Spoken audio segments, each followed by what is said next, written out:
계속적으로 수요가 있는 데가 어딜까? 그럼 서울로 가야 된다라는 얘기들 하는데, 근데 이렇게만 얘기를 하면 정말 디스토피아입니다. 아니 저도 이렇게 분석을 하는 거지만 서울 집값이 폭등한다라는 얘기를 좋아하는 사람일까요? 여러분들이 정말 조심해야 되는 것 중 하나가 부동산 가격은 떨어질 겁니다가 아니라 떨어져야 합니다. 이게 전 비정상이니까요 라고 하는 사람들이 있는데, 사실 지방이 너무 눌려 있다라고도 생각을 해요. 패배의식이 팽배해 있다. 근데 그렇게 만드는 게 반갑습니다. 재개발 재건축을 전문으로 활동하고 있는 투미 부동산 컨설팅의 김재경 소장입니다.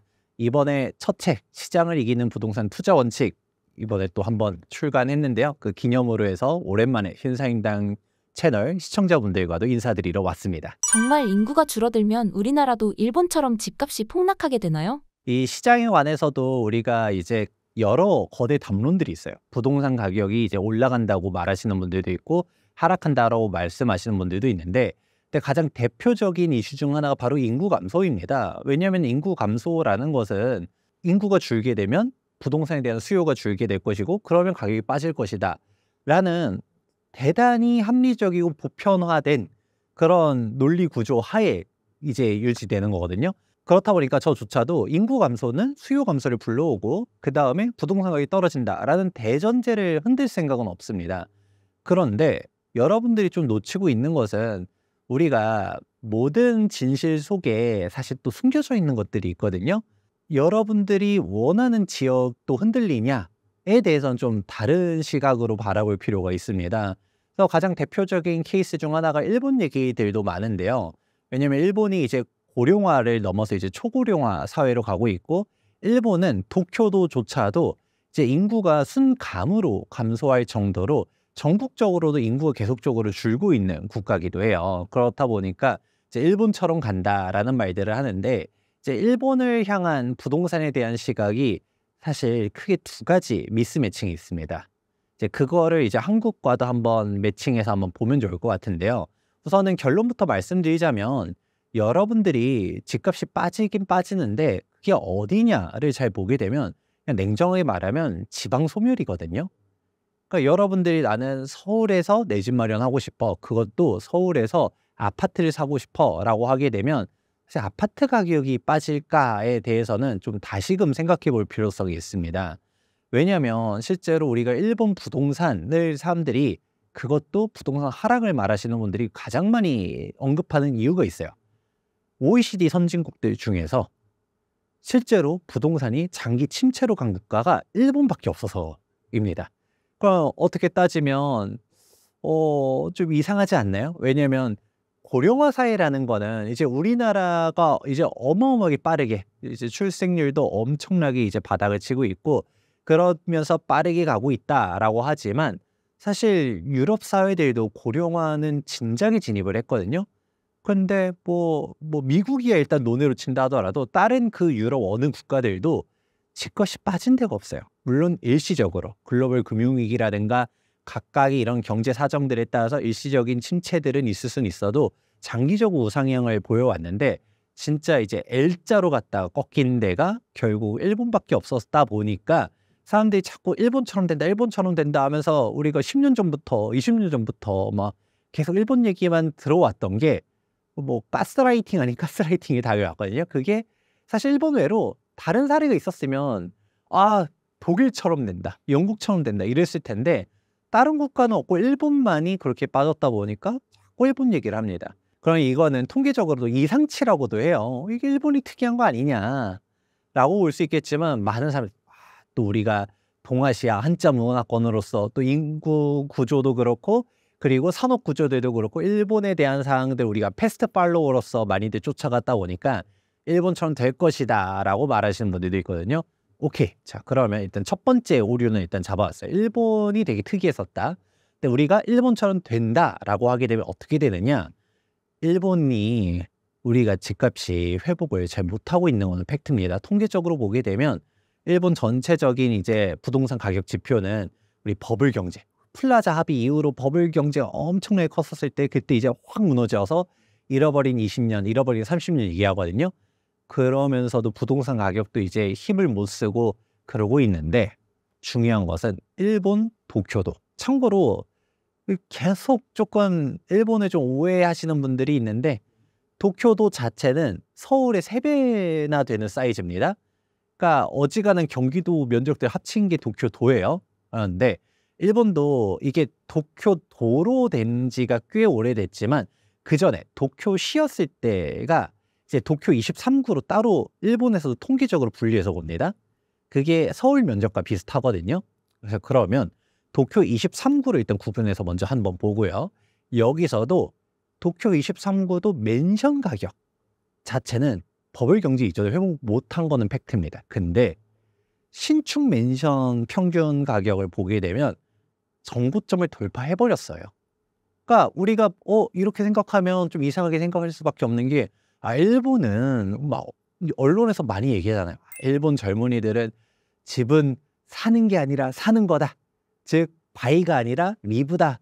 그래서 뭐 주택 누가 사냐 그냥 뭐 거주하는 겁니다 라고 한다고 하던데 근데 그 일본 사람들도 집값은 사는 순간 감가상각되고 자산 가치로서 뭐 효과가 없어요 라고 한다고 하면서도 다른 집값들은 다 무너졌는데 신축 가격은 평당 가격이 정고점을 돌파했다라는 거가 정말 위대한 사실이죠. 근데 이런 사실 자체를 사람들이 잘 모릅니다. 왜냐면 언론에서 얘기를 안 하거든요. 다들 일본을 하면 집값은 무너졌어 라는 인식을 가지고 있고 여전히 이제 구축과 신축을 섞은 평균 가격 자체는 뭐 정고점 회복 못한 건 사실이니까 도쿄 23구라고 해도 그렇다 보니까 사람들이 자꾸 그렇게 보지만 지금 사실상 우리가 도쿄 중심지에 있는 신축 가격들을 보게 되면 어마어마하게 날아가고 있고 여기서도 여러분들이 이제 알아볼 수 있는 것이 뭐였냐 양질의 주택에 대한 수요는 언제나 있다라는 것이죠. 그러니까 그렇게 무너졌다라고 하지만 사실 우리가 일본에서 한번 잘 살펴보게 되면 진짜 지방은 완전 박살나고 있습니다. 그러니까 우리가 일본처럼 된다라고 했었을 때 저는 일단은 대한민국과 일본은 좀 다르다라고 생각은 하긴 해요. 그런데 실제로 일본과 비교를 많이 하기도 하고 오늘 첫 영상의 주제도 인구 감소하면 일본처럼 되나요? 이제 집값 빠지나요가 결국은 메인 주제잖아요. 빠지겠죠. 어디가 빠지냐? 일본을 보니까 지방이 무너지더라. 근데 지방에서도 우리 거점 도시들이 있거든요. 이제 도쿄, 오사카, 나고야 뭐 이런 식으로 갔다가 아니면 관광지로 유명한 곳들 이런 데들은 이제 땅값도 그렇고 이제 집값도 그렇고 그래도 물론 아까 말한 그 버블 경제 이전까지라고는 할 수 없어도 그래도 꾸준히 잘 버티고 계속 회복세로 있지만 근데 다른 지방들 많이 들어봤을 거잖아요. 빈집이 넘쳐난다. 영인주택이 있다. 오히려 뭐 상속을 주려고 해도 이거 뭐 빈집세가 있다라고 하고 철거하는 비용도 있고 하니까 그냥 상속을 안 받아버릴래요. 포기한다라고 하고 그런 상황들이 우리가 계속적으로 언론을 통해 접하지만 실질적으로는 좋은 집들은 없다더라. 그래서 도쿄에도 빈집이 있어요 라는 얘기를 하면 도쿄 23구가 아니라 막 도쿄도 우리도 경기도만 본다 하더라도 좀만 교외로 벗어났을 때 시골 같은 동네들이 있거든요. 그러니까 일본도 우리가 도쿄도 잘 보면 진짜 산이 많거든요.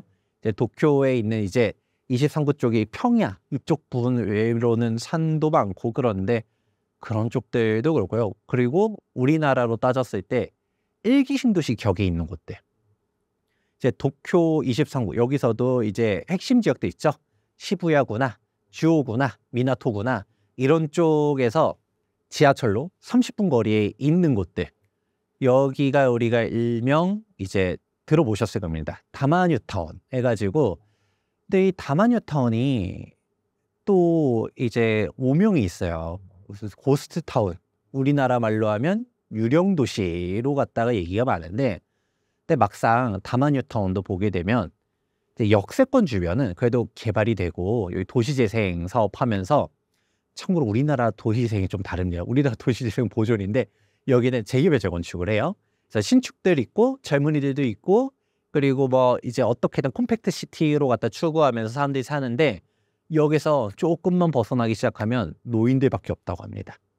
그러니까 완전 슬럼화가 되고 오히려 소비력이 떨어지다 보니까 각종 상권들도 다 무너지고 그러니까 점점점 젊은이들이 살기에는 어려워지면서 다 떠나가고 그러니까 지금 우리가 일본을 통해서 반추해 볼 수 있는 사항은 사실상 인프라가 지방이 무너지기 시작하면 이제 어떻게 될까요? 젊은 층들이 일자리가 없으니까 다 그냥 도심으로 간다라는 거죠.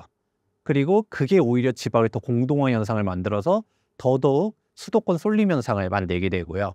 그리고 수도권이라고 한다 하더라도 우리나라 같은 경우는 지금 경기도권역은 인구가 정말 많잖아요. 근데 일본에서 도쿄도, 도쿄 23구가 아닌 도쿄도를 한번 봤었을 때도 여기도 지금 황폐화되고 있다더라요. 왜냐하면 대한민국의 일기 신도시가 조성된 게 90년도거든요. 1990년도인데 일본이 딱 우리나라보다 20년 빠르다는 얘기들 많이 하잖아요. 실제로 다마뉴타운이 조성된 게 1970년도입니다. 근데 일본의 현재 다마뉴타운을 보니까 이제 노인들밖에 없어요. 그러니까 내 나이가 이제 80인데 뭔 재건축이야. 그냥 나 이대로 살 거야. 라는 식으로 있다 보니까 여기가 뭐 개발도 안 되는 거고 그대로 슬럼화가 되는 거고 그래서 더더욱 저도 이제 재개발 재건축 전문가로서 일기 신도시 지금 특별법, 정확하게 노후계획도시 특별법이죠.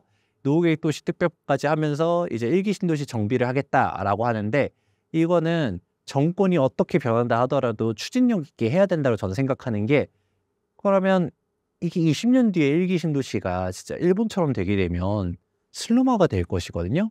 그럼 점점점 경기도권들을 황폐화되게 되면 더 사람들은 서울로. 그러면 일본처럼 된다는 얘기는 반대로 말하면 서울의 신축 아파트 가격은 폭등한다는 얘기밖에 안 돼요. 실제로 지금 서울의 주택이 비싼 게 아닙니다. 서울의 빌라는 역대 최저가예요. 지금 초토화되어 있어가지고 지금 여러분들 뭐 전세 사기에 대한 이슈들 많았었잖아요. 근데 전세 사기의 99%가 오피스텔 빌라에서 터졌어요. 아파트에서 터진 게 아닙니다. 그러니까 사람들이 더더욱 빌라랑 오피스텔 전세를 약간 기피하게 되고 그러니까 매매 가격이 더 무너지게 되고 그러니까 사람 더더욱 빌라는 투자 가치가 없으면 안 사는 거죠. 일본도 똑같아요. 일본 도쿄 23구를 한다 하더라도 구축은 투자 가치가 없어 라고 생각하니까 사람들이 그래도 어디로 갈 것인가? 신축. 그리고 우리가 신축을 좋아하는 게 단순히 투자 때문에 그런가요? 그냥 실제로 살기도 편안하니까 그런 거잖아요. 그런 식으로 간다더라. 근데 대한민국은 사실 더 심각할 거라고 봅니다. 왜냐면 우리가 그 일극화라는 표현이 일본에서 먼저 나온 거 알고 계신가요? 도쿄 일극화라고 하면서 막 일본 언론에서도 지금 지방이 위험하다, 지방 살려야 된다는 얘기가 일본에서 먼저 얘기 나왔습니다. 그런데 되게 재밌는 거는 일본은 한국보다 몇 배는 양반이에요. 이게 어떤 의미로 양반이냐면 우리가 도쿄에 집중이 너무 심각해요 라고 해도 일본 전체 GDP에서 도쿄권역이 차지하는 게 30% 정도밖에 안 돼요. 인구도 그렇고요. 근데 대한민국은 어떤가요? 우리 수도권이 애초에 인구조차도 나머지 지방을 다 합친 인구보다 서울 수도권이 더 크다라는 얘기를 하고 있고요. 경제 규모는 더 말할 것도 없어요. 극단적으로 우리 제2의 수도라고 말하는 게 부산인데 부산이 광역시급들 중에서 우리 인천보다도 지역 총생산, 지역 GDP 기준으로는 인천이 역전을 했거든요. 부산보다도 인천이 더 총생산량이 더 많다는 얘기예요. 아직은 인구는 부산이 더 많습니다. 근데 인천은 계속적으로 인구가 늘고 있고 부산은 계속적으로 줄고 있어요. 어느 순간은 제2의 수도라는 타이틀을 내줘야 되는 게 아닌가. 그러니까 부산조차도 자조 섞인 얘기로 그냥 부산 주민들조차도 노인과 바다라는 얘기들도 하잖아요.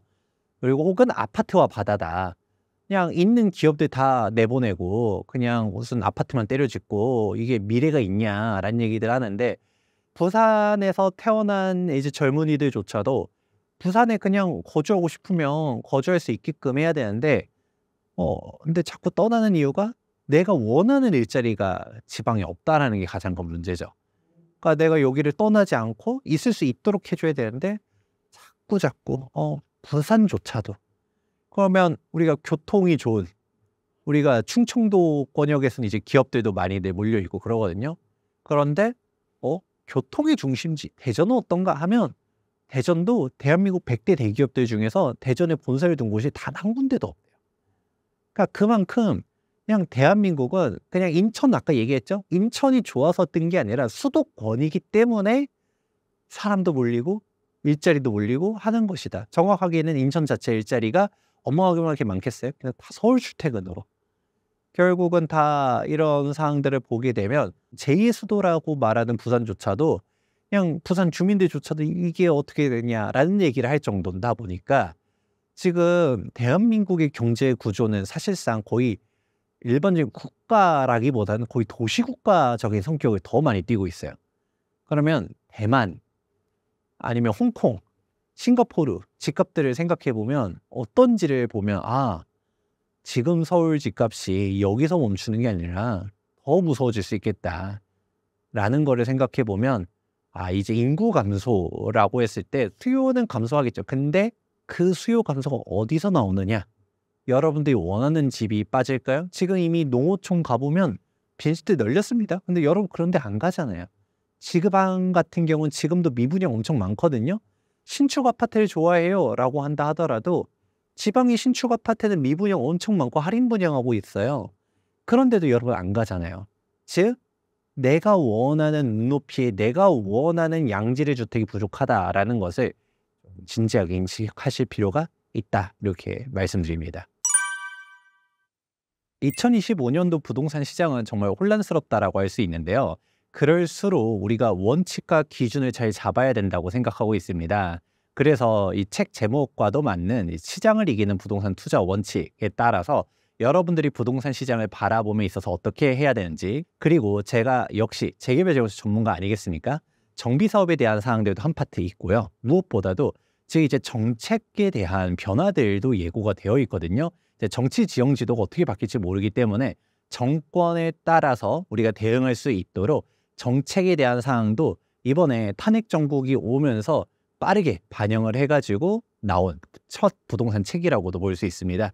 그 다음에 결국은 우리가 어디를 사야 되는가 관련해서도 관심이 많잖아요. 그래서 그 입지에 대한 판단 기준들도 쭉 담아놓은 책입니다. 계속 힘들어지는 지방 부동산은 어떻게 해나가면 좋을까요? 개인이 할 수 있는 건 사실 없긴 해요. 개인이 할 수 있는 거는 좀 안타깝지만 그냥 대세를 따라야죠. 아까 말했던 것처럼 일본을 보든 다른 국가들의 사례를 보든 무엇보다 그 어느 국가에서도 그 수도가 무너지는 곳은 없어요. 그 일본조차도.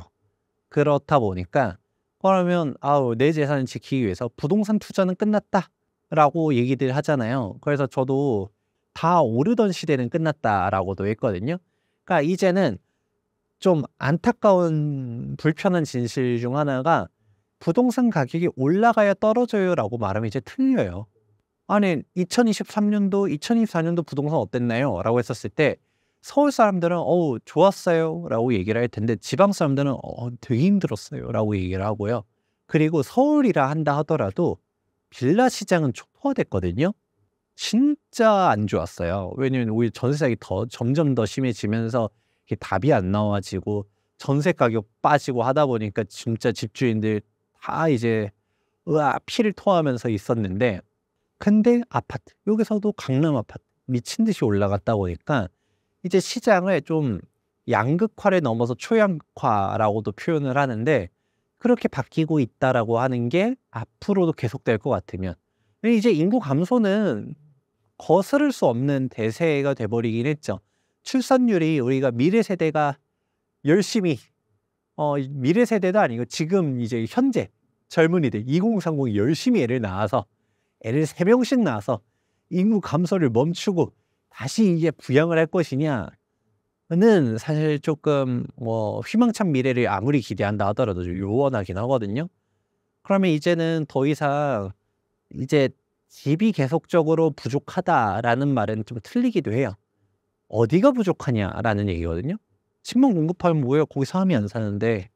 그래 버리기 때문에 이제 점점 사람들이 어디 쪽으로 쏠려 나가는지를 이제 일본을 향해서 보면, 우리가 일본을 통해서 반면교사를 얻을 점은 그거거든요. 고령화 먼저 진입된 일본의 사회 구조가 어떻게 움직이는가 보니까 젊은이들이 더더욱 다 수도권으로만 간다더라. 신축만 찾는다더라. 구축 살기 싫다더라. 불편하니까. 그런 식으로 예전에 집 부족할 때는 이런 집이라도 살아야지라고 했지만 요즘은 그렇지 않아요. 애초에 젊은 분들 보고 집값 때문에 결혼을 못 한다라고 했었을 때 야 저기 서울에도 저 빌라 전세 2억짜리도 있는데라고 해도 그런 데서 안 하려고 하잖아요. 애초에 내가 살아온 시기가 나는 아파트에서 살아왔는데 뭐 부모님 세대는 빌라에서 살다가 돈 차곡차곡 모아서 40-50대 돼서 아파트를 장만하겠지만 네 사실 '내가 그렇게 살아오지 않았었는데 내가 그렇게까지 해야 돼?' 라는 인식들이 있어야 더더욱 결혼도 못 하고 내 집 마련을 못 하고 하는 거거든요. 그러면 여러분들 거꾸로 '아 계속적으로 수요가 있는 데가 어딜까? 그럼 서울로 가야 된다.'라는 얘기들 하는데 근데 이렇게만 얘기를 하면 정말 디스토피아입니다. 아니 저도 이렇게 분석을 하는 거지만 '서울 집값이 폭등한다.'라는 얘기를 좋아하는 사람일까요? 아니 물론 저도 개인적인 자산 이걸 투자로만 놓고 보면 당연히 서울의 아파트 여기 또 신축, 대형 위주로 투자를 했다 보니까 상승하면 저는 좋죠. 근데 그게 옳다라고 보는 건 아니거든요.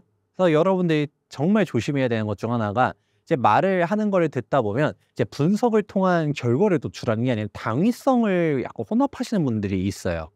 부동산 가격은 떨어질 겁니다가 아니라 떨어져야 합니다. 이게 전 비정상이니까요. 라고 하는 사람들이 있는데, 그러니까 그렇게 감정적으로 움직이게 되면 이성적인 판단을 하기 어렵거든요. 그러니까 여러분들은 냉정하게, 내가 원하는 집이 빠질까를 봤을 때 그렇지 않을 것 같다라고 하면 넘어가는 거고, 오히려 지금 지방 집값을 보다 보면 사실, 그러니까 진짜 빠질 만한 이유가 있어서 빠지는 데들도 있는데, 예를 들어 광역시급들 중에서는 저는 되게 괜찮은 가격들이 되게 많다 보거든요. 오히려 저평가됐다라고 보는 곳들도 있는데 사실 지방이 너무 눌려 있다라고도 생각을 해요. 근데 그렇게 만드는 이유가 저는 너무나도 과장된 이제 부정론 때문이라고도 생각합니다. 부동산 가격이 폭락할 거라고 말하시는 분들이 보면 주어를 다 빼버리고 얘기해요.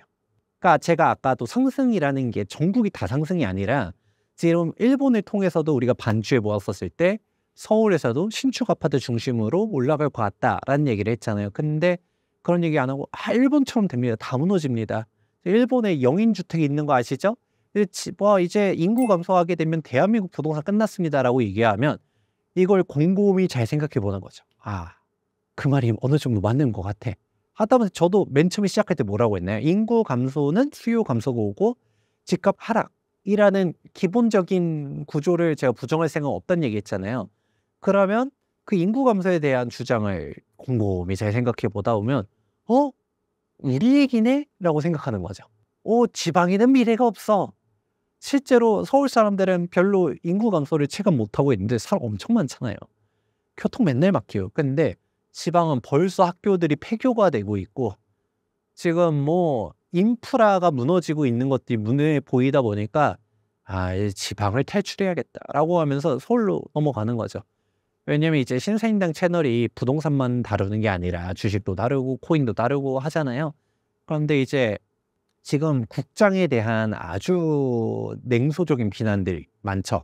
뭐 대놓고 뭐 국장 탈출은 지능순이다. 뭐 이런 얘기까지 하면서 말을 하는데 저는 이게 너무나도 안타까워요. 그러니까 저는 주식을 하지는 않지만 근데 이제 국장은 끝났다, 쓰레기다 이런 식으로 얘기를 하게 되면 다들 어떻게 하나요? 미장으로 떠나잖아요. 미장은 신이야. 뭐 미국 주식 빠져도 환율이 방어를 해주네 하면서 극단적으로 어떤 분은 원화 가치 표시 자산은 다 팔아야 된다라는 식으로 부동산을 또 그렇게도 까는 분들도 있던데 근데 중요한 거는 우리가 부동산 투자하던 사람들은 부동산에 계속 투자를 하고요. 주식 투자하던 사람들은 주식을 주로 해요. 물론 포트폴리오 다변화 차원에서 그렇게 하기도 하지만 부동산 판 사람이 부동산 매도 가격 한 20억 가지고 해서 다 부동산 빼가지고 나는 그것도 뭐 내 거주집도 없으면서 주식에다 몰빵 이러지 않거든요. 코인에다 몰빵 이러지 않아요. 그러면 특히 부동산 투자자는 더더욱 보수적인 사람들이 많다 보니까 그러면 어떻게 할까요? 지방 부동산을 팔아서 서울 부동산으로. 부동산은 내가 그동안 돈을 벌어왔는데 갑자기 모르는 영역으로 갈까요? 특히 이제 은퇴 세대들. 이제 5, 60대 이제 은퇴를 준비하고 70대 뭐 이런 식으로 하지 않아요. 더더욱 노년이 되면 사람들이 베이비 부모 세들이 은퇴하면서 부동산을 팔 것이다라고 했었는데 오히려 실제로 보면 안 팔고 더더욱 부동산을 홀드한다라는 통계가 또 나옵니다. 왜냐? 오히려 나이가 들수록 사람들은 이제 뭐하러 서울에 있어? 이제 지방으로 은퇴해서 내 고향으로 돌아갈 거야라고 생각했었는데 그대로 서울에 놀러 간다든가 오히려 더더욱 서울로 갑니다. 왜냐? 은퇴할수록 몸이 아프고 그러니까 병원 가까운 데를 가야 되고 점점점 의료 시스템에 대한 밀접성들을 찾다 보니까 그런 식으로 가는 것들도 있죠. 자, 그러면 답이 나옵니다. 지금 지방이 안타까운 것 중 하나가 오히려 이렇게 약간 저주에 가깝게 부동산은 무너집니다라고 하니까 지방 사람들이 우리 얘기인가 보다 하면서 지방을 더더욱 그러니까 국장도 약간 그런 것도 없잖아 있다 보거든요. 우리나라 주식이 물론 어려운 것도 있고 그렇지만 사람들의 인식 자체가 국장은 그냥 떠나야 돼. 미장으로 오세요 이래버리니까 더더욱 투미하는 것도 없잖아 있다라고 봐요. 그러면 국내 주식은 다 쓰레기라고 하면 할 말은 없는데 그 와중에서도 괜찮은 주식들도 있을 수 있잖아요. 그런데 지방 부동산이라고 해서 다 나쁜 게 아니거든요. 지역별로도 잘 봐야 되고 그 와중에서 입지들도 봐야 되고 괜찮은 데가 있는데 지금 너무 지방도 패배의식이 팽배해 있다. 근데 그렇게 만드는 게 오히려 적극적으로 얘기하는 분들 그러니까 다 무너진다라고 말하는 분들 그런 얘기를 듣고 오히려 서울 사람들은 그러거나 말거나 서울 가격은 좋은데 라고 하면서 있는데 그게 만들어진 게 오히려 역효과를 지방을 무너뜨리고 지방에 있는 자산들이 다 서울로 오면서 실제로 통계를 보게 되면 한국 부동산원 통계를 보면 서울 부동산 매수자들 중에서 외지인 비율이 역대 최고를 갱신하고 있습니다. 4명 중에 1명은 외지인이 서울 부동산을 사고 있어요. 그런 식으로 왜 계속적으로 몰려들까요? 그러니까 지방을 팔고서 안전자산, 우리 에셋 파킹이라는 표현도 하거든요. 안전자산이 서울로 점점점 몰려들면서 이제 부동산 가격에 대한 양극화를 더 일으키고 있다. 그러면 개개인들은 결국은 지방 팔고 서울 가야 되나요? 라는 얘기가 되는데 근데 이 얘기만 하고 끝내버리면 너무나도 암울해요. 지방 그러면 어떻게 되나요? 근데 이거는 개인이 할 수 있는 건 아니고요. 이건 정부가 움직여야죠. 그래서 말이 나온 김에 조금 저도 전 당이론 얘기하는 거 별로 안 좋아하지만 요즘 얘기하면 지방을 살려야 된다고 좀 보거든요. 이게 서울 집중화를 깨려면 지방을 살려야 되는데 근데 예전 같은 지방 살리기는 저는 이제 탈피해야 된다고 봅니다. 대표적인 혁신도시 만들면서 지방에다 공공기관 이전시키고 이거 다 실패했거든요. 오히려 혁신도시 만들었더니 서울 사람들이 내려가는 게 아니라 지방에 있는 더 애매한 도시들에 있는 수요를 다 집중시켜서 지방 황폐화를 더 시켜요. 예를 들어서 나주 혁신도시 만들었다. 그럼 나주시는 어떻게 되나요? 나주시 집값 올라가나요? 오히려 혁신도시가 인프라가 괜찮아지고 공공기관 집어넣다 하고 하니까 사람들이 다 몰려버리니까 오히려 그 주변에 있는 읍면지역 다 개판되는 거고 오히려 그럼 애초에 그럼 이걸 거꾸로 말하는 이거예요. 구도심을 버릴 거야 라고 하면 그런 건데 애초에 그렇게 얘기하면 좋아할 사람 없거든요. 그리고 애초에 지방이 교부금을 뿌려준 금이 엄청나게 많은데 결국 다 실패했습니다. 그러면 지금은 지방이 재원들 내려준다 하더라도 광역시대는 또 지원 안 해주고 막 지방 진짜 읍면지 엄청 힘든 그런 데들 하는데 저는 이제 선택과 집중의 시대가 온다라고 봐요. 책에도 쓴 게 결국 그동안 실패한 상황들 다습하는 게 아니라 그나마 도시 경쟁력을 갖출 수 있는 곳 예를 들어 부산, 대구, 광주, 대전 이런 곳들에다가 또 이런 얘기하면 또 진짜 고향이 완전 읍면 지역인 분들은 싫어할 수는 있겠지만 그래도 그 광역시 제2 수도라는 부산조차도 노인과 바다 소리 들리는 게 그게 정상은 아니거든요. 그러면 공기업을 이전해도 싹 몰아주는 거죠. 경상도에서는 한 곳에 쫙, 충청도에서는 한 곳에, 이제 전라도에서도 한 곳에. 그러면 그래도 경상권에서 아니면 전라도에서 그래도 일자리를 우리 지역을 떠나지 않으려는 사람들이 다 서울로 가는 게 아니라 그럼 광주로 가면 되네. 대구로 가면 되네. 이런 생각을 할 수 있도록 해야 된다고 저는 봅니다. 그래야 그 지역에서도 우리가 그 지역이 싫어서 떠나는 게 아니거든요. 거기에 인프라가 없고 점점 젊은이들이 원하는 일자리가 없어서 그러는데 그런 식으로 갖다가 공기업을 단순히 나눠주기식이 아니라 집중화를 시켜가지고 그 도시 경쟁력을 키워야 된다라고 저는 보는데 그렇게 해야 서울 집중화도 더 완화할 수 있는 거고 그리고 경기권조차도 일본을 향해 한번 보게 되면 경기도도 지금처럼 아파트만 계속 때려놓고 자족 기능 없고 하게 되면 결국 나중에는 다 슬럼화가 됩니다. 일본처럼 그렇게 되게 되면 뭐 나중에는 다 다시금도 서울로 몰리게 되거든요. 그러니까 이거를 좀 해결해야 된다. 저는 이제 앞으로 20년 뒤의 미래가 더 걱정이다. 그러면 이런 거는 개인이 할 수 없잖아요. 이거는 국가가, 여야가 또 이제 그렇게 얘기해도 이거는 진보고 보수고 이게 중요한 게 아니라 그 지역구 국회의원들이 다 난리 납니다. 그래도 저는 그 거점 도시들 살리기가 정말 필요하다라고 저는 봅니다.